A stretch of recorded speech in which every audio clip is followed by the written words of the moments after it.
Do you ever feel like you're speaking a different language from your partner? Like every word is a step further into the unknown, and every silence feels like a widening gap. This can be even harder to navigate when your partner has asked for space or shared that they are unhappy in the relationship. Welcome to Love Shack Live, a haven for those navigating the intricate dance of connection and distance. I'm Stacey Bartley, your relationship expert. Along with me are my co-host and lover, Tom, and our daughter, Brooke. We've weathered the storms, sailed through the calm and the chaos, and we're here to guide you back to safe shores. So let's ponder this. In a world filled with countless ways to communicate, why does it sometimes feel so hard to truly say what it is we want to say and to connect? How can we bridge the gaps and find harmony in our relationships? Join us today as we unravel the art of communication, turning moments of miscommunication into opportunities for deeper understanding. How about we rediscover the language of loving strength together? So here's the question on my mind today. When words fall short and silence grows loud, how do we reach out and reconnect? How do we turn moments of distance into bridges of understanding? So stay with us as we dive into the art of communication, turning whispers of doubt into dialogues of hope, and let's journey together, finding the words that bring us closer.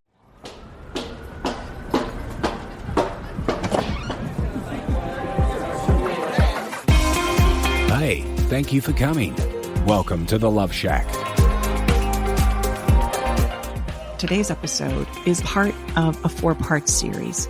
Today's episode is part 3 for our listeners who just may be joining us. And as a reminder for those who have been with us, let's just do a bit of a summary for episodes 1 and 2 before we dive into 3 so that we can remember where we are and allow those who are just joining us to catch up and bring them up to speed. In part 1, which is episode number 145, we began this series with a conversation about choosing ourselves first. We talked about why it matters and some steps that you can begin to take to build and deepen a better relationship with yourself. Here's the thing. If there is no sense of self within, there is nothing to contribute to a co-creation with others. At best, it will be a relationship that's built on pretense and illusion. And so we must understand how to connect with ourselves and how to get complete and in tune with what it is we also need in order to thrive in a relationship. That's part 1. And then in part 2, which is episode number 146, we talked about emotional weightlifting.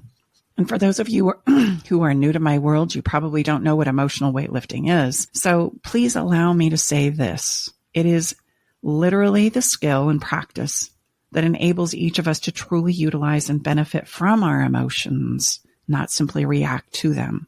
And we can benefit from them in a way that allows us to feel strong, empowered, and complete.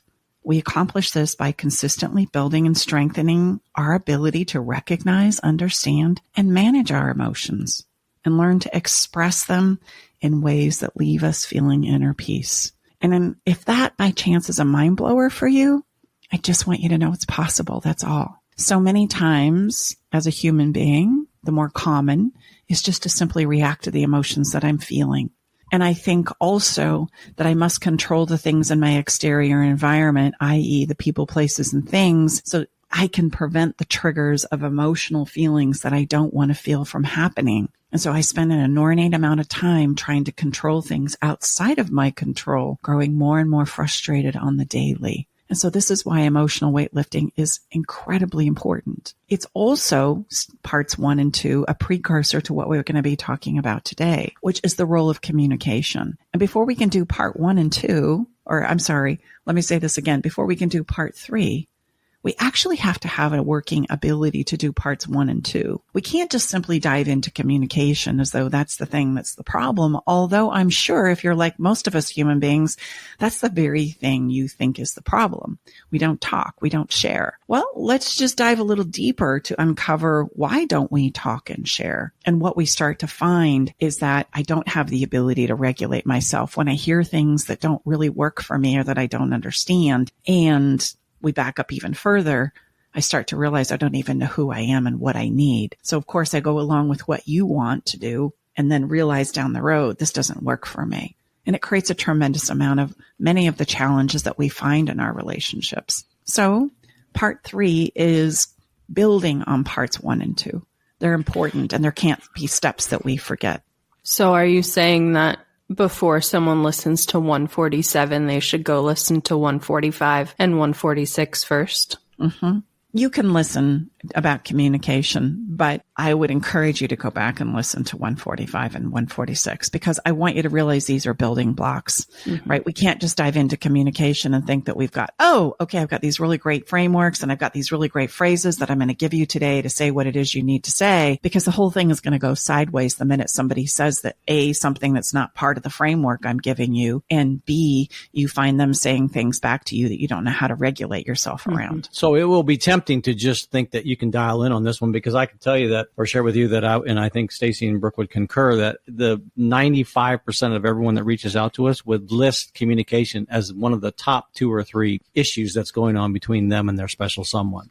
And so it's easy to default. And yes, that is a problem, but 145 and 146 are going to let you understand before we can even get to communication, we've got to get you solid in these 2 places first, these 2 episodes, what we talk about. Well, and I think the reason that we cite communication as the problem is because intuitively as a human being, we know that if we're not talking, then we're not connecting. And what we feel and what we sense in our relationships is this breakdown of emotional connection between us. And I know how we created it in the first place intuitively is that we talked and we shared a lot. A ton. So it's easy to point to the communication as the problem without realizing the principles of relationship have to go all the way back to the relationship with myself. And sometimes that's not a very welcoming thought. It's like, come on, just give me the communication. Let me shortcut this thing, right. Let me hack it. Right. And I'm saying, when it comes to our relationships, which are the most emotional journey you will ever embark on, there aren't a lot of hacks, but you can learn and understand the principles and then learn how to apply them.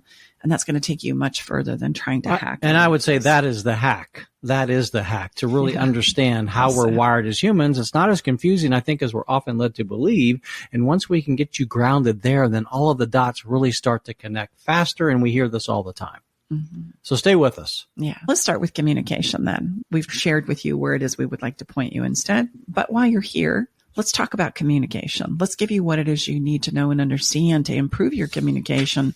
And then, of course, as we've already said, encourage you to strongly go back and check out those other 2 building blocks. The reality is words are clunky. They really are. This is why we often stop talking when things become challenging in our relationships. We don't know how to truly say what it is I need to say in a way that it translates to you. And the reality is I could say a word, a simple word, and it could be translated in many different ways based on the experiences that I've had as a person and an individual and my reference points to that word. And so you could say, for example, the word elephant or flower or car, and we're all going to have an emotional response and or a relationship with that object, images, memories, etc., that come up for us in just that simple word. We just did that in our roadmap opening call, and it was amazing. We used a pen and a cup, and you couldn't believe the differences of what came up for people. A pen and a cup, listener. I mean, come on. Those are pretty basic objects in our life.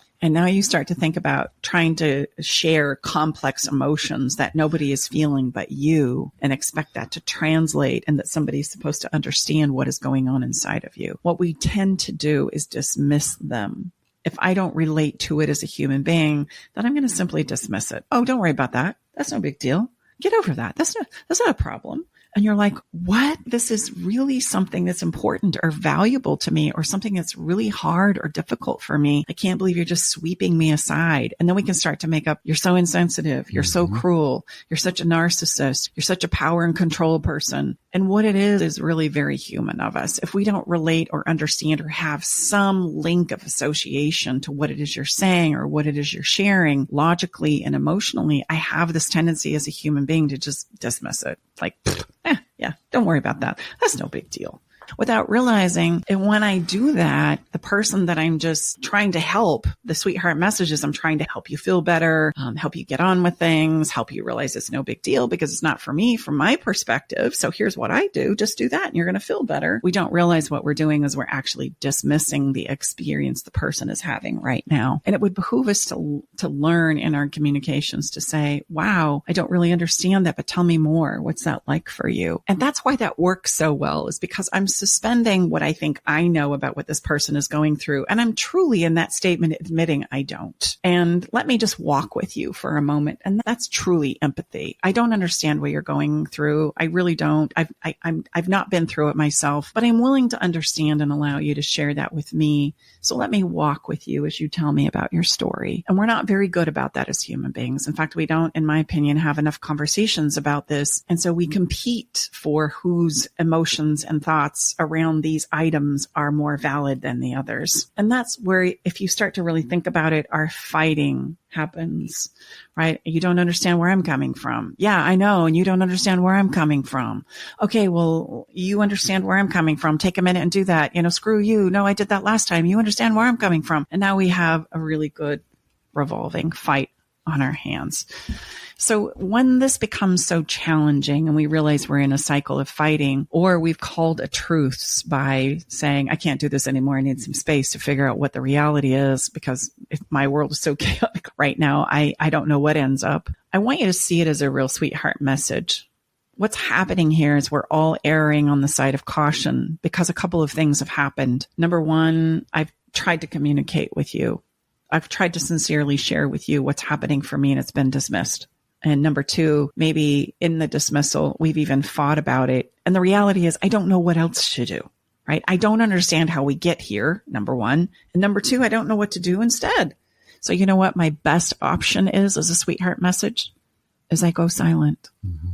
I say nothing because I'm afraid and terrified that the thing that comes out of my mouth is going to be the next thing that sends us into a fight, or the next place where yet again you feel dismissed. I don't know what to do. I don't know what to say to create what it is I would actually like to see happen.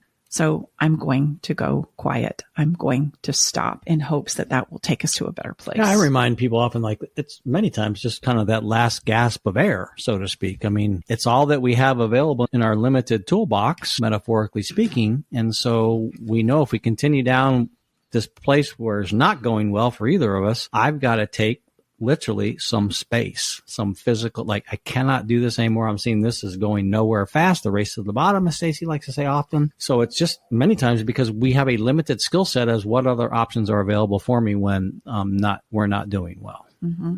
So I'm going to throw out a pop quiz here. What is the missing piece in everything I've just described? What is lacking in the communication that we desperately need? We're going to put Brookie on the spot here.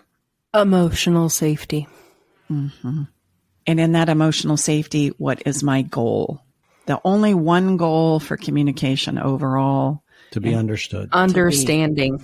Yes. Look at us. Yeah, Brookie, thank gosh we passed the test.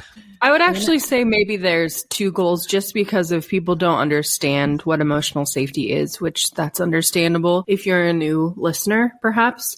And thank you for listening. Yes. It's to give the permission and safety to your partner to show up and share how they're thinking and feeling without judgment. It's to understand, but having that emotional safety part creates the environment for both of you to feel understood. Stay with us. We'll be right back. Navigating the silent, complex moments of separation or your partner's need for space can feel like walking through a maze without a map. If this sounds familiar, know that you are not alone. This journey, filled with uncertainties and introspection, requires a gentle, understanding guide. Hey, I'm Brooke from Love Shack Live. We see you, and more importantly, we get it. That's why we created the Separation Support Bundle, a collection of resources designed to not just guide you through separation, but to offer comfort and clarity during these times. Our separation guide offers insights and support to help make sense of your emotions and the process of separation. And for those moments when words escape you, our guide on 10 texts to send when navigating space provides thoughtful prompts to help communicate with compassion, plus a soothing separation meditation to help ease the overwhelming moments. Because sometimes all we need is a starting point, or a way to start feeling okay again. Remember, you don't have to journey through these complexities of separation alone. Our Separation Support Bundle is here to accompany you, guiding you towards healing, understanding, and most importantly, the renewed sense of self. Visit stacybartley.com/bundle today to access your free separation support bundle. At Love Shack Live, we're all about exploring the real stuff that relationships bring, the good and the challenging. So let's tackle this together, because even in the hardest times, there's hope, growth, and yes, even love to be found. Yes. What do you say, babe? And we're Unconditional gonna- love is? We're going to talk about building safety here in just a minute. But what I'm trying to highlight here is effective communication means we make an effort to understand first ourselves. Yep. We have to be able to translate our own thoughts, feelings, and emotions into a language that I can understand so that I can share it with you. And then I need my partner to do the same. And then I'm going to need to be able to find a place where I am willing to listen and seek the understanding from my person. And that's what reestablishes the connection and the safety that you are so longing for. So there's an exchange going on here in what Stacy just described. There's an exchange, which oftentimes that exchange is not happening else prior to this. Think about it like good lovemaking. Yeah. If we don't give and receive, Right. It's not going to be great sex. It's not going to be great lovemaking, right? Somebody gets stuck on one side or the other. It's not good. We want to be able to do both. And so it is with communication. We want to be able to do both, give and receive the information that's being circulated back and forth. And very often our communication patterns will turn into cycles of power and control instead, where somebody is given all the power and somebody is going along with it. And now we're practicing something that doesn't serve anybody. In fact, we're back to, as Tom had said earlier, that race to the bottom. We must be willing to invest the time and attention to understand our partner. Hence, realize communication is truly for understanding. And once we get to understanding, the next steps will unfold. Your thinking sounds simple enough, but why is it so difficult, right? This all sounds so simple. Just seek understanding. You're going to be fine. Build emotional safety. No big deal. It's because nobody's listening and everybody is talking and reacting. That's where communication breaks down. Who's listening? I say that in my private sessions a lot. Who is listening?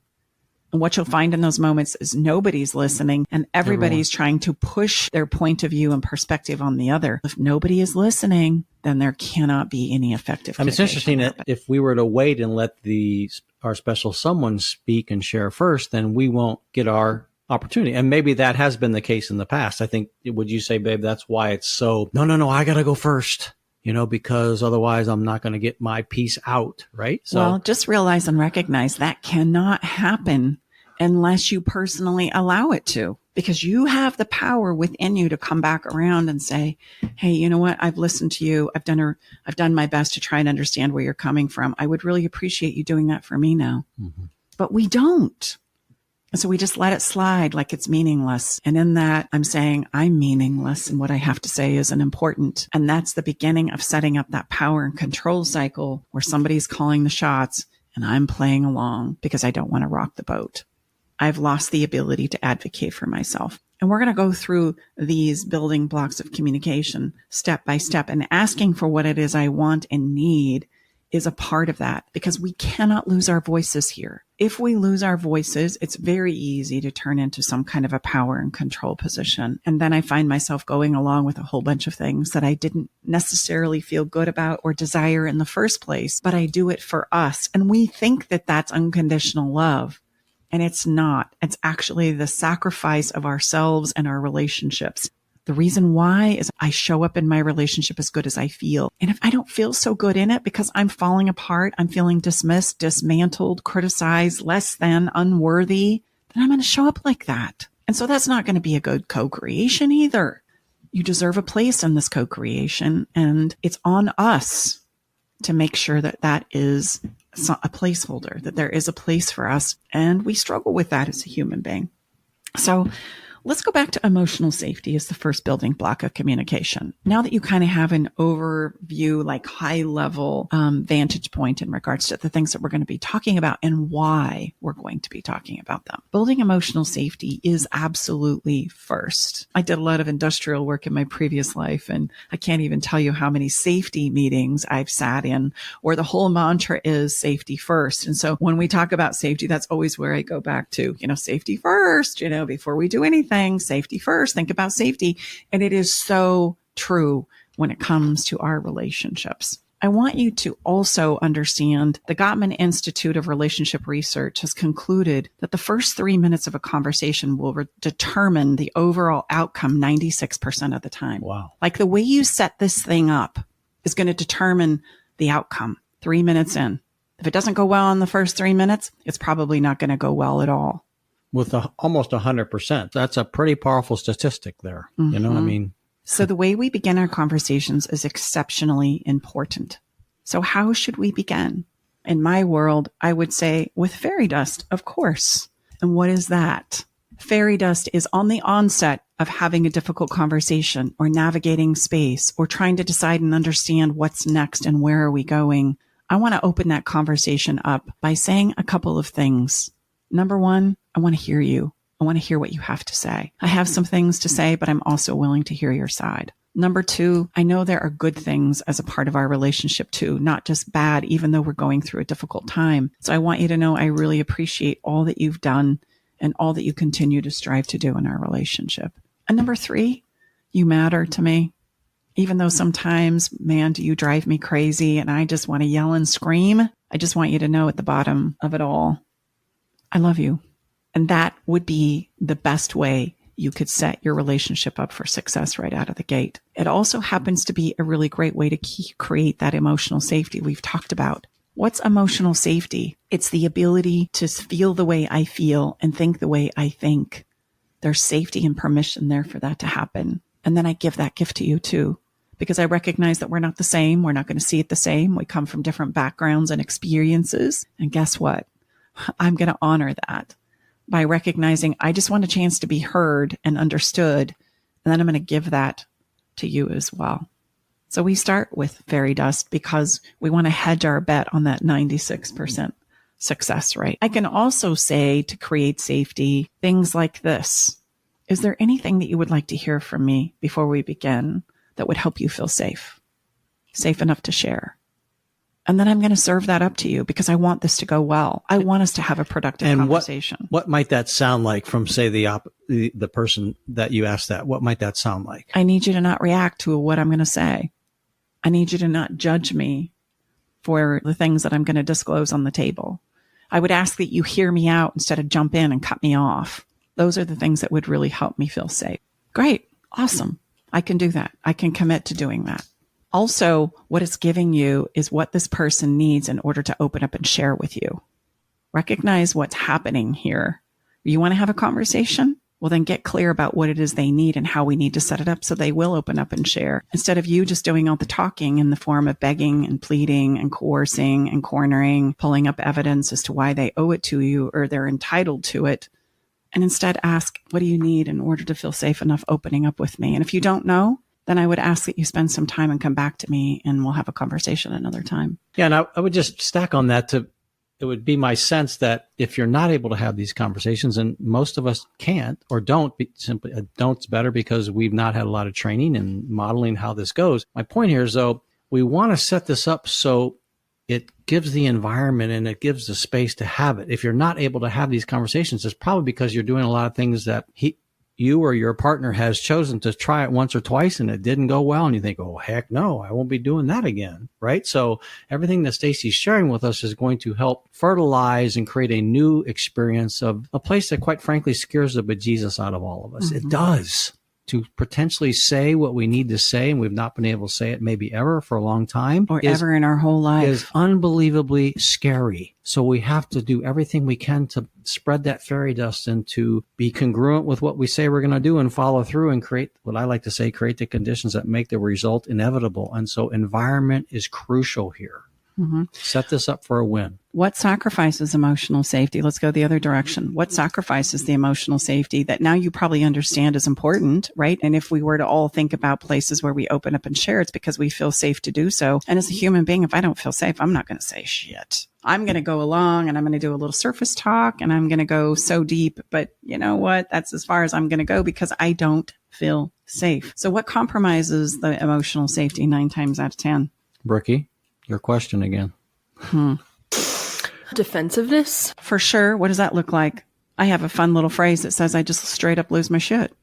Anytime I'm going to lose my shit, regardless of what we label it, I've just sacrificed the safety. And the conversation is going to shut down. So and what does that now. sound like? Give us an example. Someone could say, hey, you're not meeting my needs in this way. Your partner could bring that up in a nice way. And instead of you accepting it in a nice way, you could make it all about you and defend yourself to the death and say, no, I do this for you. And I do this for you. And I do this for you. And that wasn't the conversation that was being had in the first place. And it just totally takes it off the tracks. And then your partner doesn't want to ever have that conversation again with you.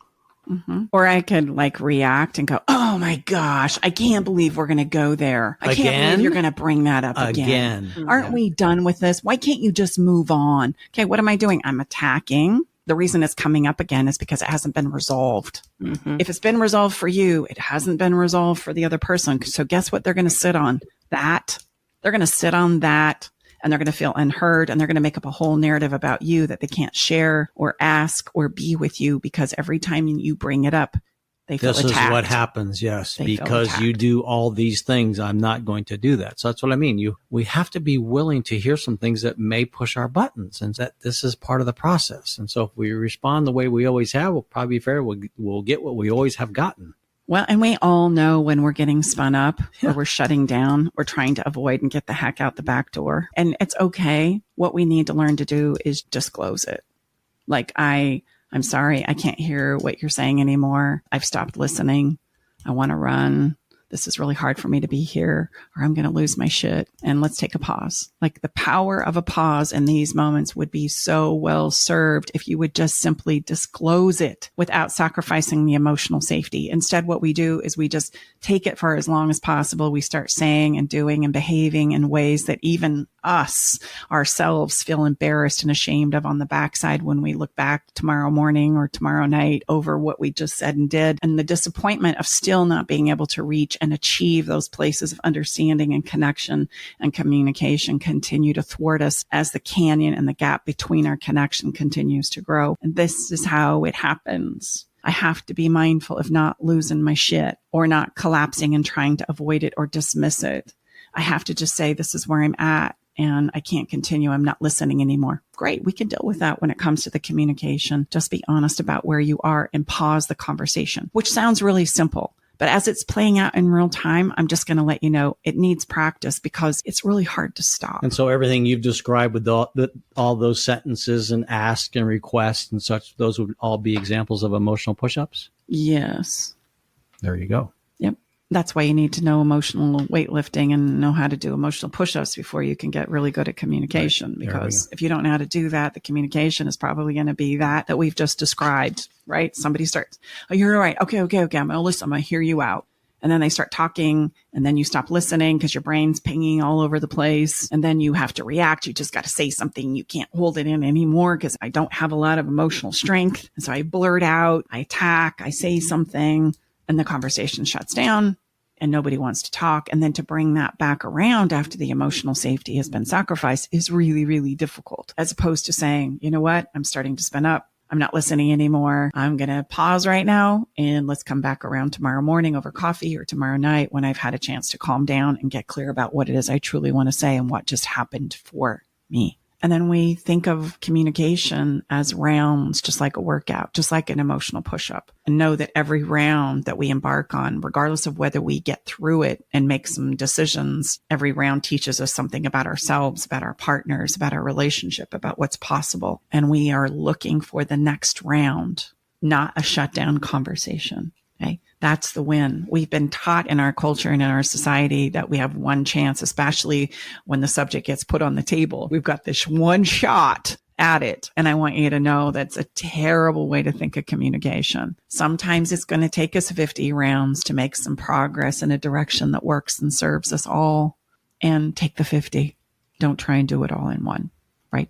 Pausing is okay as long as I don't use it to like bury things under the rug. Mm-hmm. So declaring when we're going to come back and actually talk about it and address it, you can start to see is key to keeping also the emotional safety in it. Don't lose my shit, and declare when we're going to come back around. And what would you say, just generally speaking, I know it's many, many different special circumstances, but like timeline, hours, when would be kind of a generally accepted time to revisit this? Well, there's only one person who can decide that. And that would be the person who's shutting down or the person who's spinning But if they up. said like next week, is that maybe that's a little bit too long? I maybe would assert you don't need to wait that long. Okay. That would be more of responding out of fear. Gotcha. We can usually calm ourselves down within a good 12-hour period. Or 24 So you max. might want to take a day and really think about it. But a week, that just tells me you're trying to avoid the conversation altogether. Okay. But there's only one person who can decide what it is you truly need. And now you understand the first building block of understanding and knowing yourself. Because if I don't know what that distinction is and how much time I do need, well, I'm not going to be able to navigate through that very well, am I? So how much time do you need? You have to know that answer. And I also have to know what to do next after I have tapped out and created a pause to go and find my answers inside of myself, because simply reacting again and again and again is not going to take us anywhere good. That's probably what's led you here.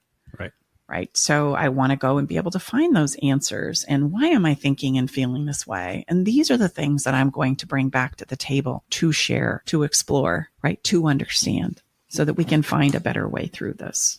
Okay. I'm going to also just touch on speaking and sharing. I think we've covered emotional safety. That really is the big crux of communication. But I'm going to touch on a couple of things here that we do cover in the roadmap that are important for us to understand and know. And the second one is the speaking and listening. I touched on it in the beginning of our conversation, but truly, if there is not a listener in the equation, we're not making any progress. In fact, you can rest assured yourself that we are spinning into a fight, and we're going to begin, given enough moments, to say and do things that we don't really mean in our exasperation and frustration of not being able to get to a place of understanding. And so it's really important that we identify a listener and a sharer. I want you to think about what typically happens right now. There's probably two people wanting to share and nobody's listening. Because here's the deal. Listening is the more difficult side of the equation. So everybody wants to be heard, but nobody's willing to do the hard part, which is the listening part. What does listening mean? It means I'm doing everything in my power to hear what you're saying, so much so that I can repeat it back to you. I am listening that intently. And at any point in time, I'm not listening. Here's what's going to happen. And here's why it's hard. You start to say things, and then my brain starts to go all kinds of places. I'm going to start to defend myself. I'm going to start to decide how it is you got the details you're sharing with me all wrong. I might even get hung up in the words that you're using. Please don't interrupt the person that's sharing by saying you just used an incorrect word. You said it wrong. All you're highlighting is that you're smart. And it's going to feel like an attack. And worse yet, what you have just stopped is the emotional sharing and digestion and the understanding of the other person. Don't do that. That's why interrupting somebody while they're speaking and sharing, it's literally painful. I'm sure all of us can identify with that. There's this abrupt stop when somebody interrupts you from talking, and you've just stopped my own connection with my thoughts and feelings. I'm literally digesting it down. So we're in this place, and would it be appropriate if neither one of us is sure who's going to start first in which role? Would we want to identify that before we continue? Absolutely. In fact, when you start to practice listening, sharing, in fact, if you really want this to go well, set the stage with some fairy dust and then literally decide who's sharing and who's listening first. Okay. Make it something that's very, very slow paced and very intentional. Okay, I'm going to listen first. I'd like you to be the sharer, right? Would you please help me understand what's happening or what's going on for you? And I'm going to listen, so much so that when you're done sharing, I can repeat it back to you. Okay. Now you're going to find, just like I said, your brain's going to go all over the place. That's going to be the challenge. That's the emotional weightlifting part, right? That's the wrestle of the listener, is I have to know that I'm going to have my turn. It's not about me right now. It's about me understanding another human being. And so I have to relinquish that, which is really difficult for us. Great practice, though. If you become a good listener, you have all the intel in the room. You know how you feel about it, hopefully. And all that's going to happen is then you're going to know how everybody else feels about it. So you have the full picture without stepping into trying to make massive decisions in your life and your relationships, thinking you've got all the answers, when the reality is you don't, because you're not listening. There's no way that's even possible because you're not listening. Okay. And then trust and know you're going to get your turn. Why? Because you're going to advocate for it. That's why.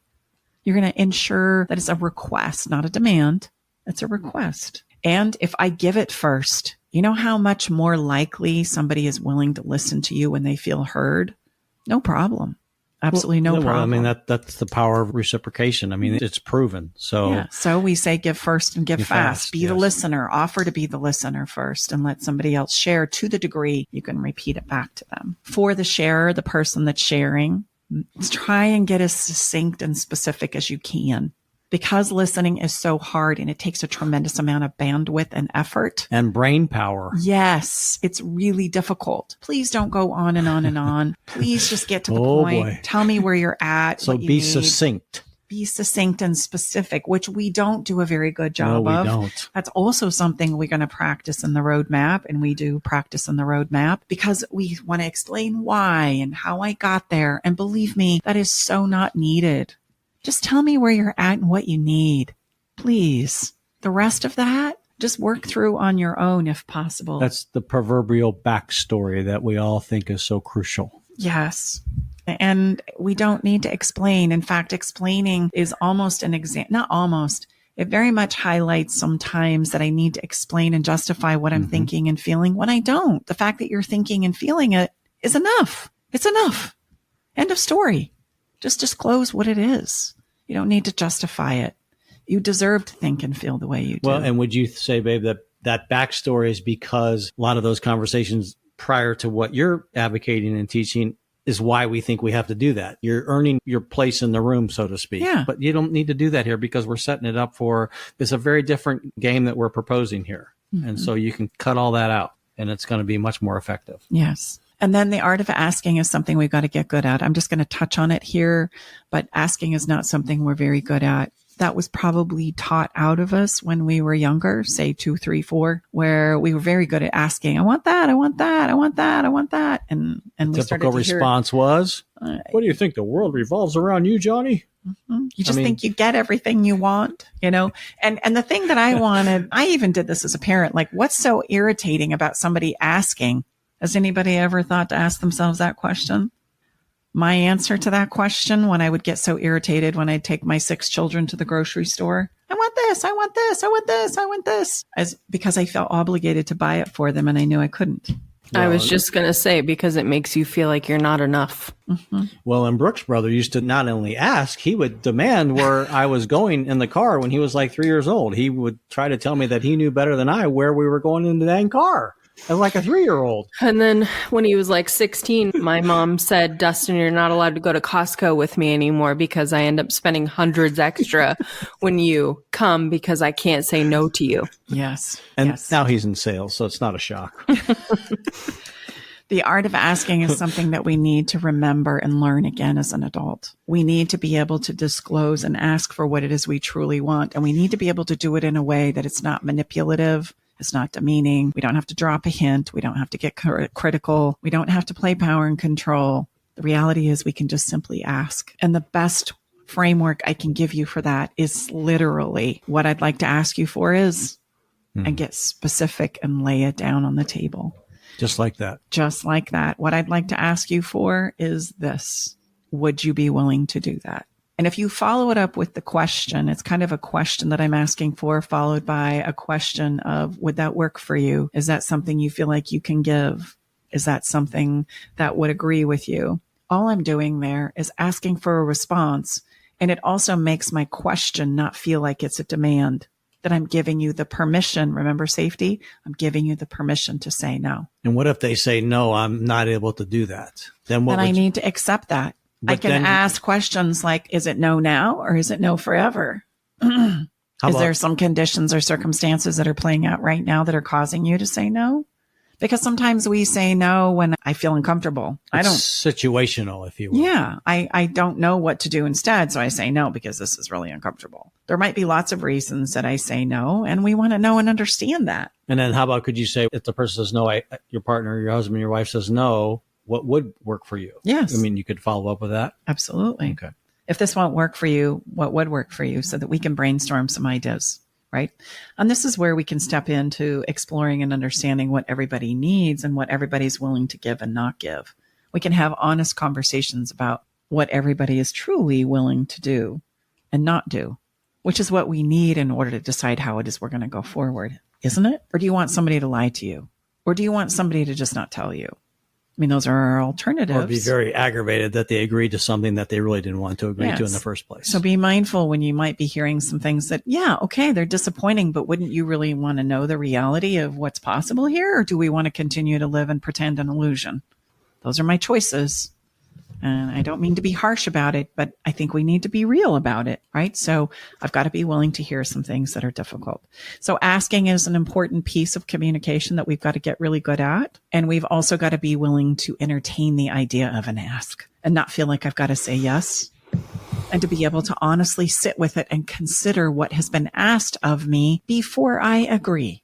Because if I just agree because it's been asked, well, that's going to get vetted out pretty quickly. There's lots of couples in the world that go, yeah, no problem. And when push comes to shove, I have no intentions of doing it. So if we're a people pleaser, if you're a listener and you're a people pleaser, would that kind of make your knees buckle to not say yes when you don't want to say yes? Well, what's more hurtful? To have somebody say, yeah, and not do it? Or for somebody to say, I'm sorry, I'm not going to be able to do that. That's not going to work for me. What else can we do?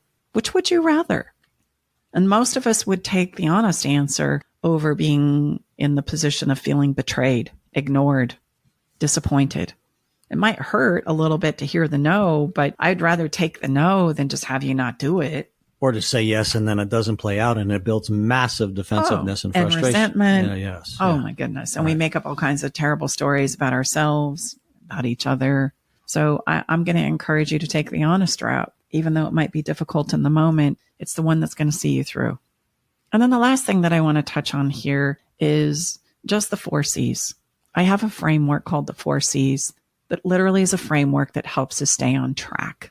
Because we all know what it's like to be in a communication pattern and things start to kind of get fired up. And then all of a sudden we're talking about something that we didn't even want to talk about. It goes from needing to solve what our next steps are in our relationship and how we're going to talk and share and go on a date and spend time together. And if sex is going to be a part of it. And the next thing you know, we're talking about last year's New Year's Eve party when, Uncle Fred showed up and things went south. And that's how we do it. That's how it happens, is one thing just fires off another. And then pretty soon we're not even talking about the things that we needed to talk about. We're talking about a whole bunch of stuff that's already happened in the past. And so the 4 C's framework is a framework of communication that we can use to help you stay on track with some of the other skills that we've already mentioned here in our communication episode. And those are things that I also teach in my with my private clients, as well as in the roadmap. We could dive deep into those.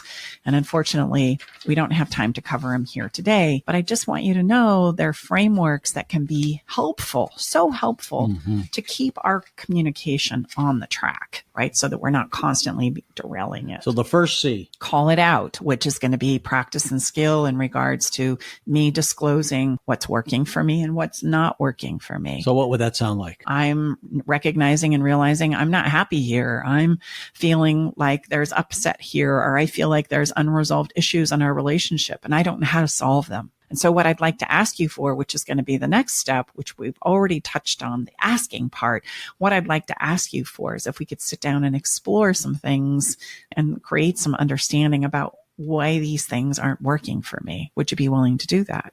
And then the second C is commingle, which just means I'm going to allow for you to have a differing perspective or not to relate or understand where it is I'm coming from. And so there's that give and receive we talked about in the exchange with the sharing and the listening. We're going to commingle. This is where I'm coming from. Where are you coming from? And then one or two things is going to happen, which is going to take us to the third C.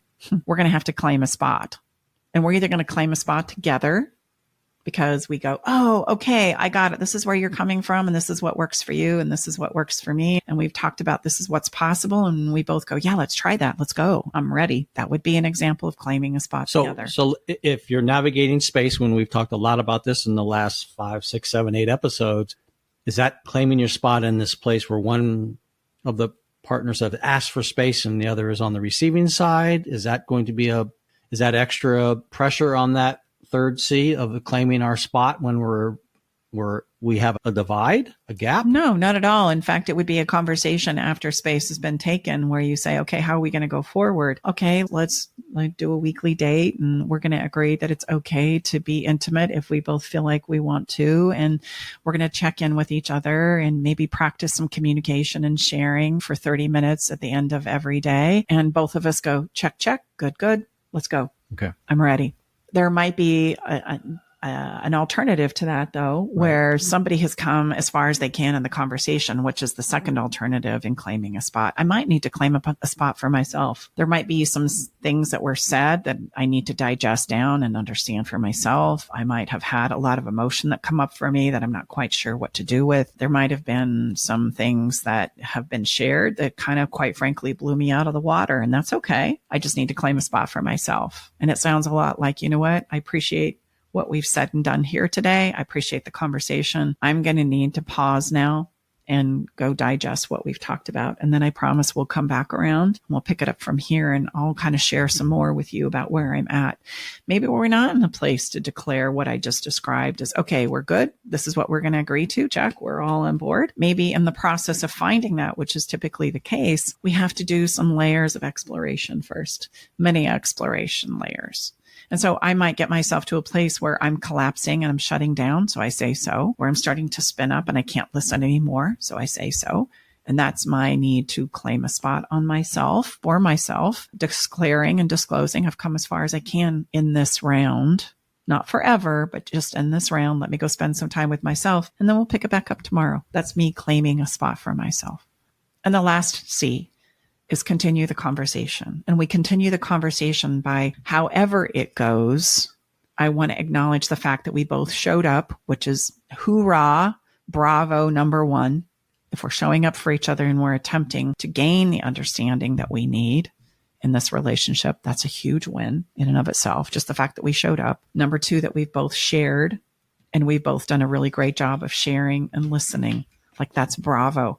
And we all need to be acknowledged and appreciated for that effort, regardless of how it goes. Maybe we don't come to any kind of an agreement or solution to the challenges that we're facing. But the fact that you're engaging in this is the win. That is the win. And we'll come back around and we can repeat it tomorrow. That's the win. And so we want to be appreciative, even though we might be frustrated, of the fact that this just took place. And that's going to ensure that the conversation will continue again tomorrow or next week. Okay. That's a really important piece as we complete it.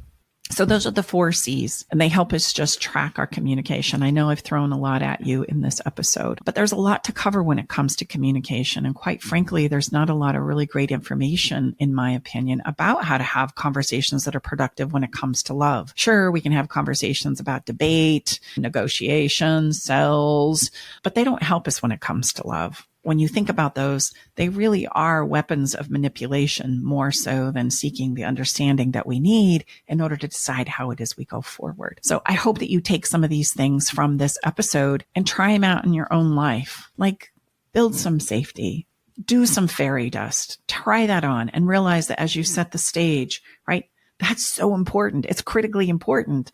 We know the communication is going to weave and go many different directions, and there's going to be a lot of emotional rise and fall. But if I set it up on the front side, you mean I'm going to ensure that 96% of the time I'm going to have a successful outcome? Yeah. Well, then let's do that. Let's set it up correctly on the front side with a little bit of fairy dust and appreciation, and asking for what it is we need in order to feel safe to continue. And I would just say, I'll give you 4 words. You can forget everything we've said today, listener, and thank you again for listening. Please help me understand. those 4 words you can pretty much put in front of or behind some kind of an upset. And if you put it from that place and with genuine curiosity, I'm almost 100%, or that 96% that Stacy's referring from that Gottman research, which is a highly regarded body of work, they do great work, is going to render a different result. If you just take those 4 words with genuine curiosity and start with that rather than typically how you probably want to start, is going to help you right there. Super tip. Make sure that somebody is listening. 2 people can't be sharing in order for us to make progress with effective communication. So who's listening, right? I hope that gets stuck in your thinking. Who's listening? And give first and give fast. If nobody's listening, I'll go first. I'll go first. Let me take a crack at this. And then asking is something that you're going to need to get good at. What I'd like to ask you for is, I challenge you to get specific about what it is you truly desire, right? And what it is you would truly like to ask for. And there's a beautiful, beautiful gift that you give yourself by just the simple asking. You're saying, I'm worth it. I deserve this. My voice matters too. And so we need to do a better job of asking for what it is. And I would just really quickly, I'm thinking about the very first time when we first came together, you realized I was becoming a hot mess. Even I do become a hot mess. It's very rare. Just having a little fun. But no, and all kidding aside, I remember Stacy stopping and looking at me and says, babe, what do you need to hear from me right now? So on the receiving end, you can be proactive and reverse that. Like, oh my gosh, no one has ever asked me that or taken that kind of interest in me. Like, you can know when someone's struggling. What do you need to hear from me right now? That's remember, genuine curiosity will slow emotion down. So I'll never forget that when you did that. I think, wow, I've never had someone ask me that question and show that interest in me. Yeah, it is really an interest thing where I value what you have to say and where you're coming from and what you need right now. And I'm willing to do my best to serve that up. The 4 C's are just an important framework that at some point in time we want to learn. Huge framework. We teach and mentor and coach on those. And then practice is going to take practice. Don't step in and think because you've listened to this episode that all of a sudden you're going to be a masterful communicator. No, it takes practice, and it's practice that will never end because what you're navigating through will change. And what you'll find will consistently challenge you, just like workouts at a gym, right? It says it doesn't ever get easy. We just get better at it. And I would say that's so true when it comes to communication as well. I encourage you to apply these communication tools. And if you need support, I'm going to invite you to do a couple of things. Join our January 30-day roadmap, or sign up for a Love and Limbo session. You can get more information on both of these things in today's show notes. And this is why we do them, so that we can get better at the things that we've identified here and will continue to identify in this series of 4 episodes. So thank you so much for being here with us today. If what we have said or shared is contributing to you, has resonated with you, we ask that you share it with your friends and family and subscribe to our podcast, as we really want to spread the word about how it is we truly can get better at this thing called love. That's what we're all about. Now, before we end our episode today, we want to do a little bit of follow the fun. And as I was thinking about something that might apply a little bit of fun in the conversation that we've had today, if you will. May I give an update on last week's follow the fun? Because I said I would, remember? Oh, yeah. For our if you listened and you didn't log off, because I asked you not to log off for the follow the fun, I was sharing with you that we were going whale watching. We're about 2 hours and a half into about a 3-hour trip. And then one of our wonderful friends says, oh gosh, I'm looking at my phone. Your whale watching trip has been canceled. We said, Amy, come on. That's not funny. That's not funny. She says, I am not lying. That's really what I am seeing on my phone. We're thinking, like, what the heck? And so it was not Brooke, our daughter, but another daughter's birthday. She was with us. We said, bro, what would you like to do? Don't take me home. Just keep on going. And so we said, all right, we're going to continue to go. And we did. Went to a place on the coast that I've never been to. And it was windier. It was dangerous conditions. That's why they decided to cancel it. And so I'm glad they did, because we walked on the beach, and I'm saying, I'm glad I'm not out there in a boat. So then we did some investigation. Stacy, of course, made friends with the harbor master. Stacy makes friends with everybody and got the whole skinny. And there was another trip that was only in the inland part, the more calm waters. And so we opted in for that. We were able to get in. It didn't look like they had some cancellations. And so we still got out on the water. Wasn't a whale watching, but it was fun. We saw lots of sea otters and beautiful birds, and it was a wonderful trip. We took a disappointing moment and turned it into something else. Exactly. And by the way, that channel is called The Slough. The Slough. You're right. The Slough. So anyway, there you go. There's the update that I promised I would give. Nice. So now this week's Follow the Fun, and please don't log off. Stacy's going to take us somewhere. I have no idea what it is.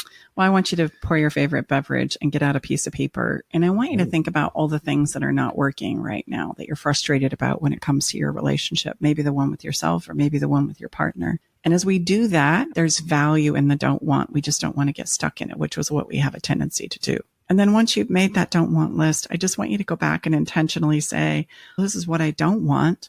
What do I want? And your brain is going to go, it's going to start getting clunky. Like, what? We don't talk about those kinds of things around here. We do now.